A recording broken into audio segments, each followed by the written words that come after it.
everyone to episode 33. That's right, Woo-hoo. 33. Woo woo of Girl. How'd you get that gig for my co-host Celeste Gary? And I am Amy G. And listen, working in sports and making money don't usually go hand in hand unless you get smart and go into sales. And our guest today is Juli Korza. She's an account executive for group sales at BSE Global, which stands for Brooklyn Sports Entertainment. Yes, I had to read that to make sure I got it right. Juli's background is in ticket sales, and she's actually just moving up the ladder because she's an innovative executive that has perfected the art of building long-lasting relationships, which is just a huge asset in sales. You got to be able to do it. So welcome in, Juli Korza. Welcome, welcome. Thanks for having me. Juli, you have risen up the ranks quickly in the last 3 years since I've known you. It's exciting to see. Yeah, I know it. I mean, it feels like it was just yesterday when I was in college, and I don't even know if I was a junior or senior. I think I was a junior because everything was virtually over Zoom because of COVID and the pandemic. And I obviously took on the opportunity of joining the Nesson externship and met so many people. And I was just learning. I was so shy back in the day. But yes, it was the start of everything, and it's been a long journey since then. Yeah, and we're going to get into all of that. But first, you have a big job now, girl. By 2028, the global sports market is expected to be worth $680 billion, everyone. So Wow. you're smart to get a part of this action. Let's start with your role. What does a global sales account executive do, and what are your responsibilities? Absolutely. So my overall role is group sales. So with group sales, the main gist of it is really just 10 or more tickets, but we really like to explain it as experiences. We are creating experiences for everyone locally and throughout the world.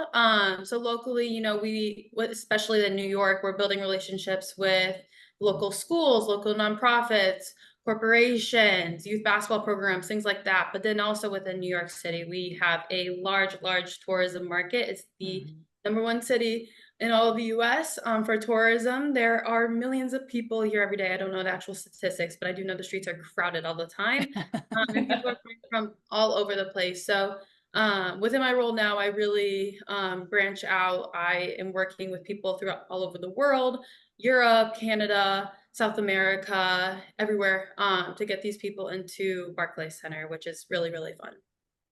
Okay, so let's expand on that a little bit because you have a really interesting world and exciting. And you're so right. New York is so crowded. So there's so many things to do, which falls into your wheelhouse a little bit. And Celeste and I were talking about this kind of when we started many years ago. A stadium for baseball was a stadium for baseball. It did not convert into a venue for concerts and things like that, or a basketball arena, right? And now you have this intersection between sports and entertainment. And as you mentioned, in New York, especially tourism, it's a lot like that out in San Francisco as well, as a big metropolitan city, right? So how does all of that work together? Give us the nitty gritty details. Like once you sell a package, what is entailed in that? Yeah, so in a sense, there's going to be those people that just want to go to the game and enjoy the game. That is like the very number one first experience out of anything. Okay. You get to go to a game, you get to go to a Brooklyn Nets game at Barclays Center, a brand new arena. It's only been brand new, only been here for about 13 years. So one, you get to sell that experience, and two, there's 10 times more things that we can do there. A lot of my groups, they get to go watch the warm-ups before the game. They get to go out on our court for a couple hours and play on the court. Get to be on the high five line and high five the players when they run out. And that's just a few things that we do, but there are so many extra experiences that we can add to a group's experience when they do come to a Brooklyn Nets game. And then also, we can't forget the New York Liberty. The New York Liberty has been growing insanely in the WNBA. It's been extremely fun to grow that. It's huge right now in the US. My job right now is growing that internationally. And I think it's really fun knowing that I get to have that role and growing it everywhere, not just here in the US. So it is slowly growing everywhere. Right now, everyone knows about every conversation I have, whether the person's from France or Australia, China, anywhere, like they know who the New York Liberty is versus a year ago, if I mentioned that name in a meeting, they did not know who that was. So Wow. a lot of growth there. We can do experiences, add on to that for both the Nets and the Liberty. It's also just about the service too. Being able to meet people from all over the place and getting to know them and seeing their smile when they get into the arena and getting those emails saying, hey, you made our experience the best in New York. Thanks for everything. But there's just so much that you can really add to that, to just personalizing it and sense of good service. Yeah, and how does it work? Do people contact you, or are you hunting new clients, or kind of a mixture of both? Everything. So in sales, you really are going out there and you're receiving a lot of inquiries. People are coming to me directly to purchase tickets, but then there's also a lot of personal prospecting. There's times where I've gotten to the point where, although I'm not going to find a lot of people in New York City, I am such a big walker that I will walk like 10 miles some days. And what I do, and although those are more like self-care days, I will see there's so many different buses and groups out there, and they always have their group name on their shirts or some sort of lanyard. So I do a lot of personal prospecting that way. And then as well, I get to go to, or I just started going to different conferences as well. So you get to meet people, had the chance to go out to LA in May, and then had a conference here in New York a few weeks ago. And at these conferences, I get to meet people from all over the world. So lots of exposure. Everyone knows everyone. So there's always referrals out of these people. And then as well, because of all of these, I get to know other people at other sports teams. So we're all friends at the end of the day. We all help each other out.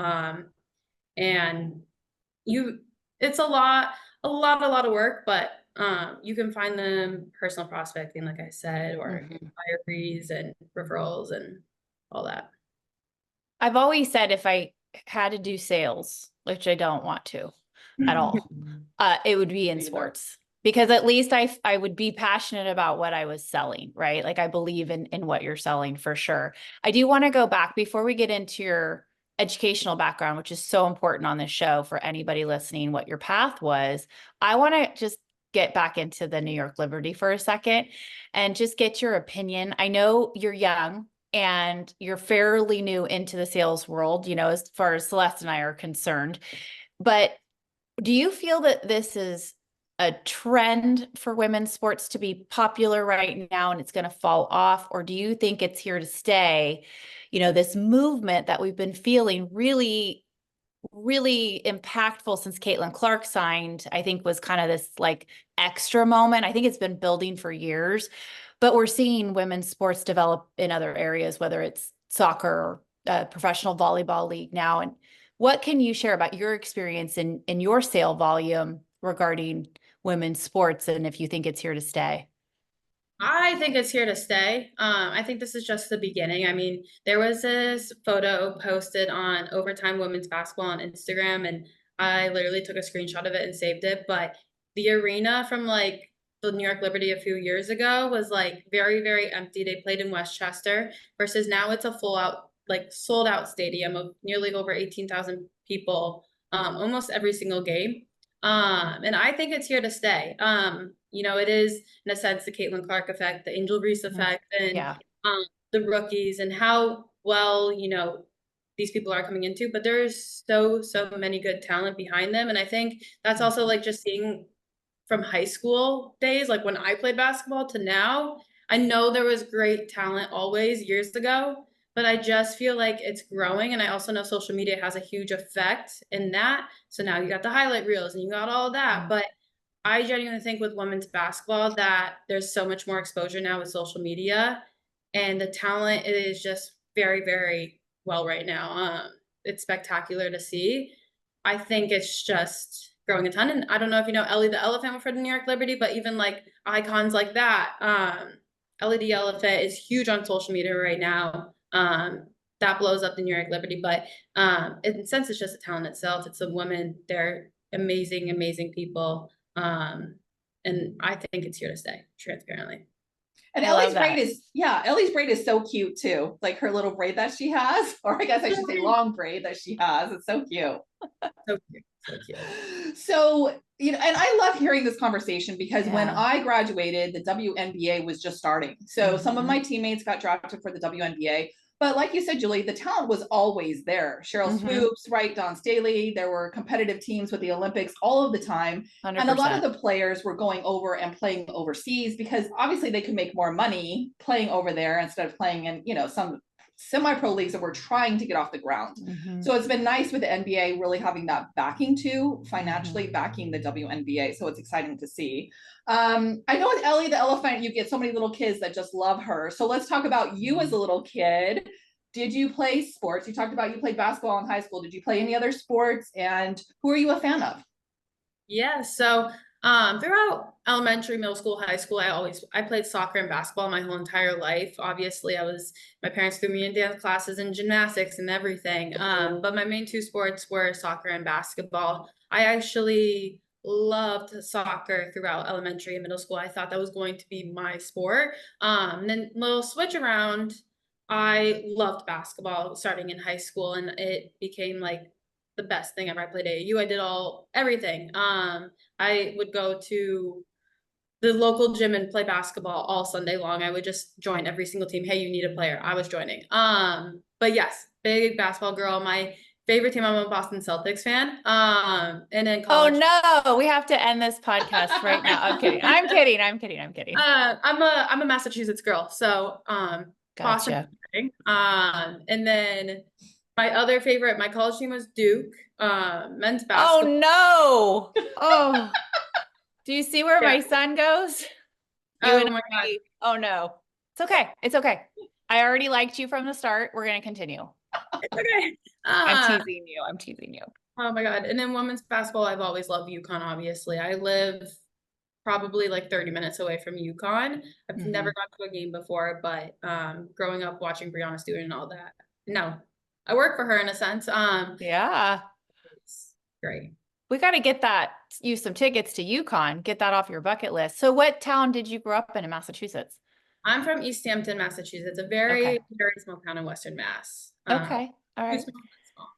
So let's go further into your young adulthood into college. I know you went to Bryant University. I'm not going to lie. I had to look that up. I wasn't sure where that was. I'm a West Coast girl through and through. Rhode Island, which is on my bucket list to visit. Have never been there. And I think it's like one of the prettiest states out of the 50. So why that school and what did you major in? Yeah, so it's a funny story on why I picked that school. To be honest, I'm a very indecisive person, and for some reason with college, like I literally was like, yeah, I'm going to Bryant. Like didn't even like have like any of that, like, oh, where should I go? But why Bryant? I mean, I applied to some like really high schools, like Clemson, University of Florida, randomly, whatever. I did visit Bryant. I didn't tour it at all. That's also another fun fact about me. I just kind of like loved the vibe of it. I drove on it, but I didn't like do a tour. Yeah. And a big reason why, and this is how everything ties into why I got into sports actually, is because in high school, I actually injured myself. I dislocated my shoulder playing basketball. Yeah, so I decided I wanted to go to school to pursue a career more than a sport or play a sport. And so I reached out to every single school I applied to, the women's basketball director of basketball operations or assistant coach. It was someone on the Bryant staff, but every single school I said, hey, I'm interested in being a manager for your team. What can I do? Like literally just blasted out emails doing that. And Bryant immediately emailed me back and like, hey, like we'd love to have you join us. Like when you get on campus, like come swing by our offices. And I immediately got the gig of being one of their managers. My freshman year, did that until my junior year, and then the rest I'll talk about after. But that's how I got into Bryant. That really is like what sold me on it. And in it was a business school, yes. So I'm going to speak another story here where I wanted to major in sports management, but I got persuaded to major into business, only not sports management, where I still had the goal to go into sports still. But I did major in marketing and applied analytics there. So then turned that into sales. Let's go into such a go-getter. I'm sorry, but like right? you emailed every college. I'm sharing all of this with my children, by the way. Look what you can do when you're proactive. Wow. Yeah. I'm so proud of you. Network it.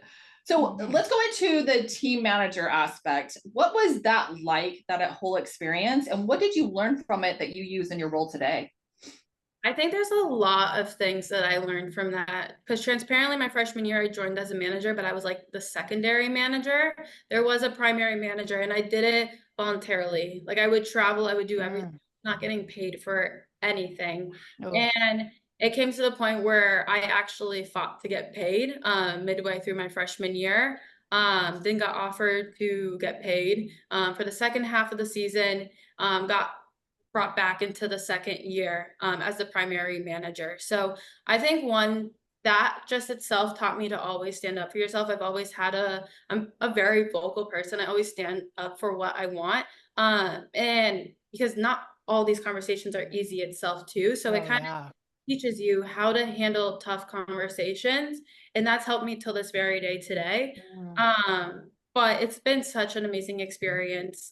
Just learning how things operate behind the scenes. You know, everyone sees what's going on the court, you know, how the team performs, but they don't see what's happening at practice. They don't see what's happening with the pregame meals. They don't see what's happening on the bench.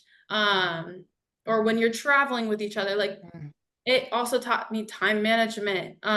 That's why it taught me to balance so many different things at once. And that's why I always had the mindset of, being able to handle more than one gig or just in the sense like sales right now, you need time management for it. But yes, with the traveling, with having to take 5 classes at once, you learn the athlete perspective without being an athlete. And it's just good for your resume too, of course. Julie, I want to ask you a kind of a weird question, but I love that you have found at a young age your voice and your value. I'm still working on it, right? And so it's so refreshing and so inspiring to hear that from you. We've had a few guests on. I can recall one in particular from Nesson, Celeste, HR rep, that talked about trying to get a raise and that awkward conversation and when you should be getting paid and what you should be getting paid. But from your perspective and in your place in the world at this point, where do you think you got kind of the intestinal fortitude to have that conversation to say, I'm worth more than this? And what would your advice be to anybody listening that feels they're in the same spot, especially to youth? You know, Celeste and I are always preaching, is it your time? You should be paid. Not always easy to do.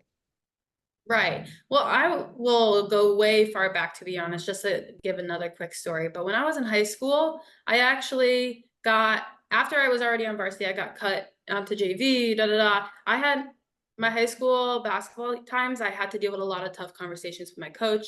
I had like 3 or 4 different high school coaches too. So I was from like the day in jump, and I'll give it to my mom. She always taught me to have a very strong voice. That's where I was taught to use it in high school, and I've used it ever since then. Now, when it comes to your career and everything like that, I think it's just, having the confidence to do so. I think a lot of people don't have that confidence yet, and I'm still struggling with my confidence. I've always made it important that, the people I'm working with, uplift me to have the confidence that, I can have. They see it sometimes they don't. And I think it's also surrounding yourself with those people that can lift you up all the time.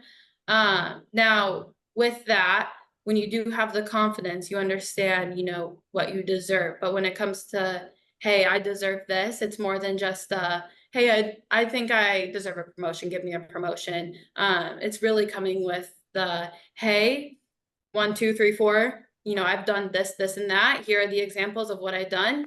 This is what I started with, this is what I achieved. But it's coming with those examples, and some of them are on paper you've done, some of them are really just like, hey, the attitude, you got to come with examples, prove yourself. And something I've also, my boss actually told me this a couple days ago, but it was like, hey, focus on now, don't focus on the future. We're always so focused on what's next that we forget about what's going on right now. So I think really just focusing on what's now, do thing, but keeping tally of everything that you do, 100%. Voice, creating your career plans, your 5-year plans, all that. It really. Well, and Yeah. if you correlate that to sports, right? Couple things there, whether it's be where your feet are, right? Athletes always say that, which is just being present, right? But also you get paid oftentimes on what you've done, not what you're going to do. And so keeping track of all the things you've done, Celeste says this all the time in her advice because she hires so many people. Show me what you got. Don't come to me and say, I think I deserve a raise because I've been here a year. Right. So what have you done in that year? Great advice, Julie. Great advice. My mind is blown right now. Yeah. I just Yeah. at such a young age picking this up, Julie, and having that just awareness to be able to go and get it. Like again, Amy and I talk about this all the time where we say showcase your skill sets, you know, ask for what it is you want. And again, it's hard to put into practice. And you know, I want to talk about internships because like all of our guests that we've had on, some have had internships, some have not. Do you think that internships have helped you in your career path, and how have they? Yeah. I mean, I still think to this day, I'm like, if I didn't have that internship with the Celtics, like would I been in this place today? But I do think internships help. And I know there's a big argument on non-paid internships. Yes, I agree. All interns should be paid no matter what. If you are working for someone, interns should be paid. But I wish you were around when we were interns, Julie. We would have had, you would have been like our union leader. I know. But the thing is, I did from all the internships I did, I literally, when I was a basketball manager, which isn't an internship, I also at the same time for a semester was a marketing intern for the athletics department. I wanted more on my resume, so I asked for more. And then after that, the next externship, I did an internship with literally a non-sports related company during COVID just because I wanted some experience. I needed experience on my resume, something, because everything ties in with each other. It doesn't have to necessarily be sports. It's good to learn those skills where you're just doing communication and you learn how to work hard and time management and all that. But I will say, I do think the non-paid internship I had, it was a baseball team in my local hometown that I did for a summer. That helped me tremendously. Yes, it was non-paid, but I was able to speak on that internship in all of my interviews that got me to where I am today. I learned long hours. Long hours is really important in sports. You learn how to face fans that aren't always the most pleasant. What? I can't imagine. I can't imagine. You learn so much throughout all that. And, you know, we speak about all the networking that I've done, but I did a whole lot of networking starting from my freshman year in college to get to that Celtics internship my senior year. So internships and networking, very important in my opinion.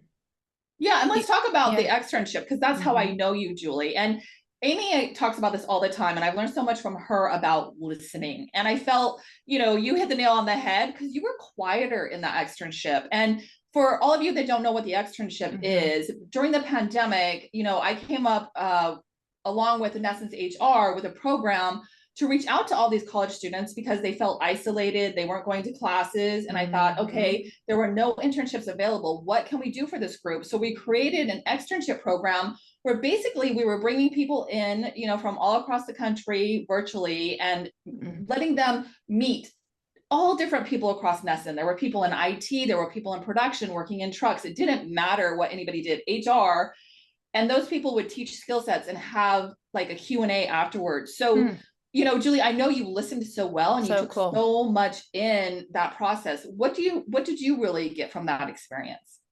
I think honestly, like just from like to be as basic as possible, what I got from that is just to keep staying engaged. Because transparently, I did not know what was going on yet. I was so new to everything at the point. I was very shy. I did not have like any confidence at that time of the year. But I knew I wanted to get into sports. So I don't remember how I came upon it. I know it was LinkedIn. But I joined it and I kept seeing everyone ask questions or post on LinkedIn after it and tag everyone. And that's slowly where I started like learning. I'm like, wait a second, this is what everyone else is doing. Like, I need to do it too. In a sense, I'm not saying following everyone else, but I was like, that kind of opened up my mindset on, just learning how I'm supposed to be, when it does come to externships, internships, anything virtual.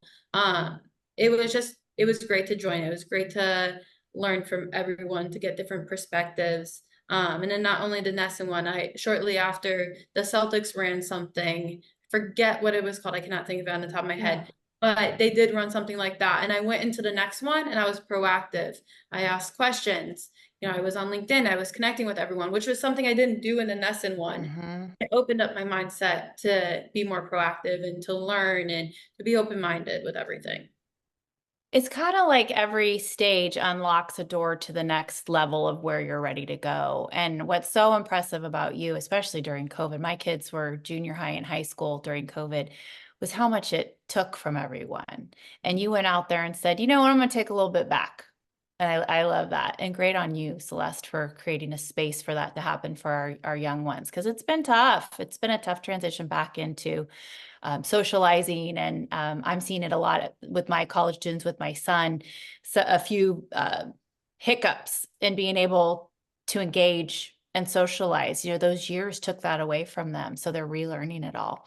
Okay, so let's get back into ticket sales. My favorite job, right? No, it's not. I'm not good at it, Julie. I'm not good at it. But we do hear often on this podcast from our guests that are in sales that ticket sales is a great entry-level job. You actually did it. You sold tickets for the Memphis Grizzlies, which I love. You've kind of been all over the place. So is it a good entry-level job? If so, how did it help you? And then also, was there anything you didn't like about it? It's a good entry level job, yes. Yes, most teams have inside sales programs. You'll see a lot of people join those programs right after college or within a few years of college, and you learn a lot. It will be like, for me, I was in inside sales at around like 9 months. It was probably the toughest 9 months of my life. And yes, you brought up that I did it for the Grizzlies. I think it made it even tougher that I moved 20 hours away from where I'm from and by myself, no one around me, no family members. So I think, yes, it helps you grow. One, if you move far away for it, which I know a lot of people do. And two, being on the phones, you have to grind because you're competing with everyone else. And sometimes, I'm not the most competitive person, although I played sports. So sometimes that's where it can bring you down when you're competing with everyone. I'm more of like a teammate in a sense. I just want to be teammates with everyone. But in a sense, you learn to grind. I did not want to ever pick up the phone. Like, I hated being on a phone call my whole life. I still do. I hate calling the doctors. I hate calling the dentist. Like, I think that's COVID. I really think that COVID did that to you guys. My son's the exact same. Like, to make a phone call is severe trepidation for him. He's like, why can't I just text? I'm like, you want to see like how to fix your iPad screen? Like, you got to call and get an estimate, Yeah. It's crazy. Well, it is very crazy, but I think, that's where it comes, is like, I love being uncomfortable as much as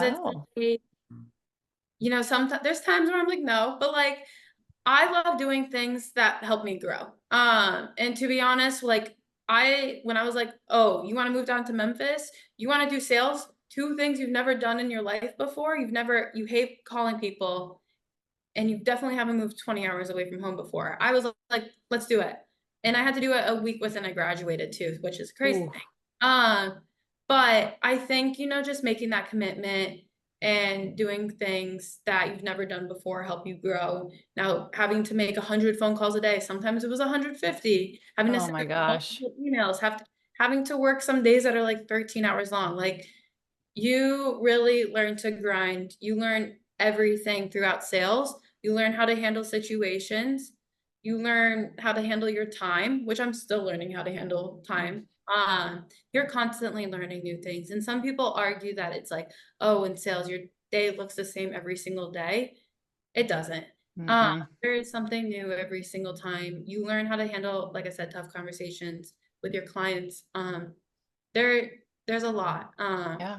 I answered that whole question there, but Yeah, um, no, you totally did. You know what's funny is I just sent this to Celeste today. I texted her this quote and it says, bad news, you're growing and it's uncomfortable.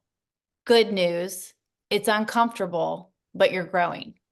right. And not many young people can say they embrace being uncomfortable because you actually understand what that means. You know, I think it's very scary for young people to have this odd feeling and feel out of sorts, and they can't put together that that's growth. And that's exactly what it is. And it's a little scary, but it's also amazing. Yeah. Yeah. Well, and Julie, I was looking at your LinkedIn and I had to do a double check because you were only in that role for 9 months before you got your current gig. How did that happen so quickly for you? So I think, how did it happen so quickly? You know, I've noticed with jobs, they're very quick. First of all, how they're like, okay, you're hired, move up here in a week. But I'd say I worked very hard. And it's also becoming like a likable person around your teammates and your peers. And always, knowing especially your managers really, really well. In Memphis, I had great, great relationships. And also it is a lot of networking. People know each other in the sports industry. The person I'm working for now worked at a team I was at in the past. Mhm. So it is, leaving a good, I don't know what the word is, but like a good reputation. Impression and Yeah, impression. impression at like all the teams that you work for. And even that's like I was still learning throughout all these experiences, but I was always coachable and I was always open to learn. And that's why I was able to make the jump from Memphis to here in Brooklyn so quickly. Mm. Everyone's path is different. I had people that were in my inside sales class that got promoted within 4 or 5 months. I had people that were promoted in 10, 12 months. But I think it was just being patient with everything, finding the right fit, and then just working hard, making those connections. When you're in an inside sales program, you either go internal, or you go external. I was open to honestly locating everywhere, but also knew it was really important for me to go closer to home too. So Mhm. it was good to end up back in New York. Yeah, I was the same. I needed to be a little closer to home in my career. All right, you know where I stand on sales, like for me to do it, right? It's just like I start to shake and I just like want to throw up. So it's often seen as a necessary evil, right? And it can come with a stigma. If we think about sales in different areas, I always go to like a used car salesman. Like when I go to get a car, I'm like, here they come, and they're going to go back to their manager and say, blah, blah, blah. It's a whole thing, right? So how do you navigate through the stigma of sales? I think it's different in sports. I don't think it has as negative of a connotation. And so how do you navigate through that? And also what draws you to it? So one, with the stigma of like the or being a salesperson, you learn how to navigate sales because I think sometimes you are taught to come off very salesy and you kind of your own approach. For me, it's just being personable and building relationships because I've come to a point where I don't feel salesy at all anymore. I feel like I'm Yeah. genuinely just like helping the other person. Yeah. And that's how you kind of have to view it. If there is ever a time where it's salesy, those clients are going to call you out, I promise you. But it's So really, true. yeah, it's true. You will. But no, it's not that salesy. It's really just helping, providing Hmm. past experience, and especially like with working with a lot of tourism and international people right now, you can avoid that a lot and really just be like a friend to them. Um, Now, can you repeat the second question, please? Oh, just what draws you to sales? Like, what do you get out of it? But besides, it does usually pay pretty well. But, just for you personally, what do you get out of it? For me, I love building connections, especially in sports, because you're working with, again, international people. You get to know the whole entire world, but you also are working with a lot of businesses. You get to Hmm. connect with so many people in New York. Because of sales, I'm probably at some sort of networking happy hour event once a week at Rockefeller Center or Empire State. But like, it's very cool. It's opened up a lot of opportunities for me. Yeah. And hopefully everyone else in sales can say this, but like, what draws me towards it is that you get to build so many relationships. Everyone in the city is your friend, to be honest. I was just at some lawyers event last week randomly, just because I knew one person that invited me. Yeah. So Swanky, swanky. that's But why. those relationships, Julie, like you'll see that, later on down the road in your career, you never know who comes back into your circle. And if you're done with where you're at, you may want to go somewhere else. All the people that you know keep you in mind. It's just it's the ultimate networking situation. Right. Yeah. Yeah. And Julie, Yeah. what's the gender breakdown in sales like? I don't really know because Amy and I are in production and it's still male dominated, but is there more women, more men? And how do you handle a male dominated room if you're in one? I think it's getting better. The whole gender and sales thing. It is true that there's been times where it's like I'm a woman in sales and I feel like I'm less than a man in sales. But I'll be honest with you, from my past few years being in sales, I've seen a tremendous growth in women being a part of the industry. And I do think that needs to grow more because the women bring so much power, so much confidence to every single sales team.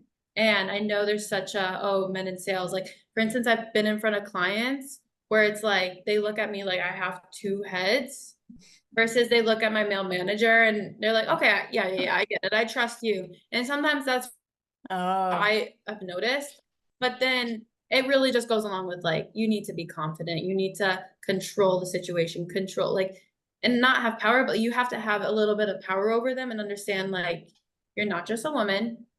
You're not just a 24-year-old. I'm 24 years old. You're not just a 24-year-old woman. No, you are a 24-year-old woman. Like, you have an actual impact. So I think it just comes with confidence, but for sure there is definitely one, but I do see it improving throughout the years. 24. Oh my gosh, 24.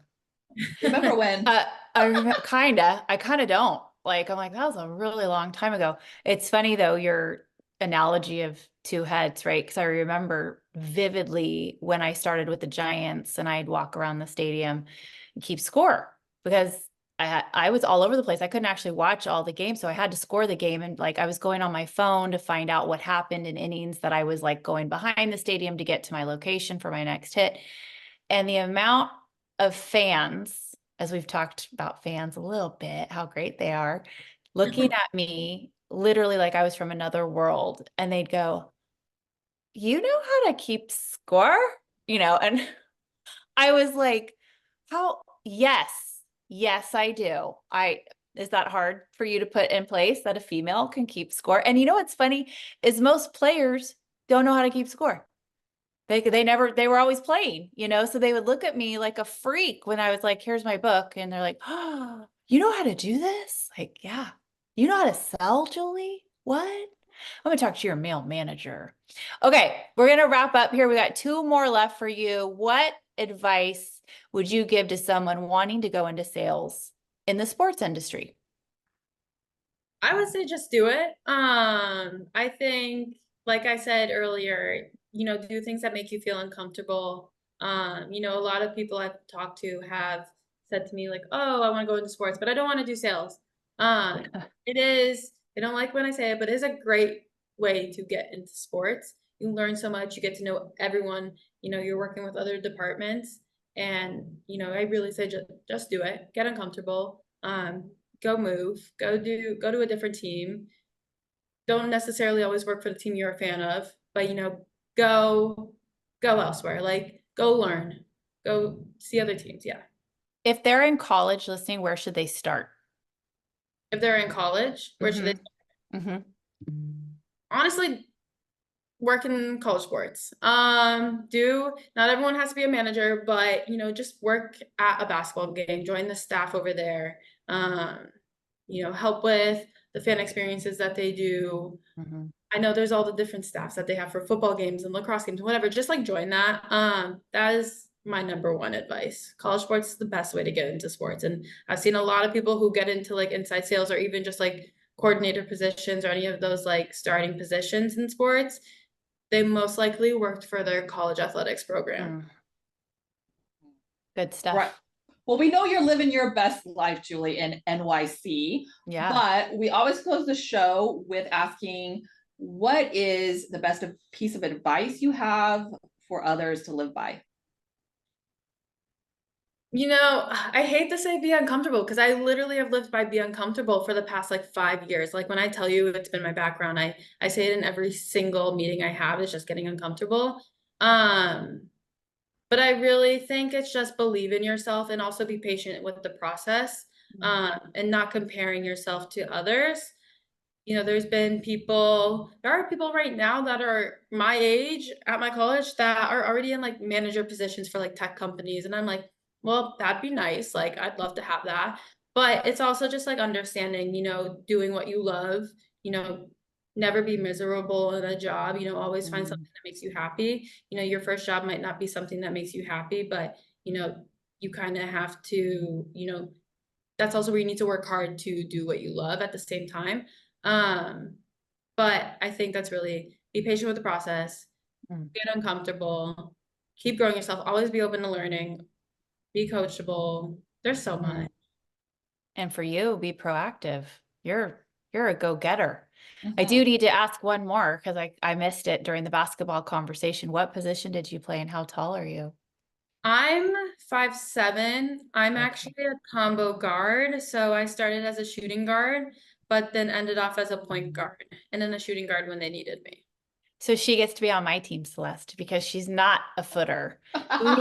We've had collegiate athletes on that are over 6 feet, and Celeste is over 6 feet, and then I'm right there. I'm 5'10", and I'm always like, if I wore heels, could I be part of the footer club? Because they have their own name, you know. But I'm gonna start my own club, and it's for those of us who aren't footers that played basketball. So I like it. me, Julie.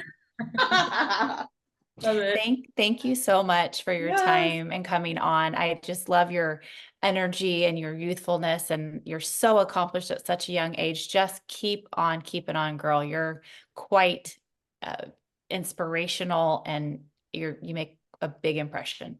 Good job. Thank you so much. Thanks for having me, Amy and Celeste. Thanks, Julie. You can go ahead and hop off. We're going to keep talking. You go ahead and hop off, and we'll talk to you soon. I think we should definitely go to New York, Celeste. I know. I was thinking Go the same visit thing. her. Yeah. Let Bye-bye. me know whenever you're in town. All right. Bye. Thanks. We will. Bye, Julie. Bye-bye. Oh man, that's so fun. That makes me feel so good about retiring and the next generation that's going to take care of us, because it's the Julie. Right. Yeah. Right? Exactly. She's going to make sure we get our Social Security. 100%. already. It's going nowhere.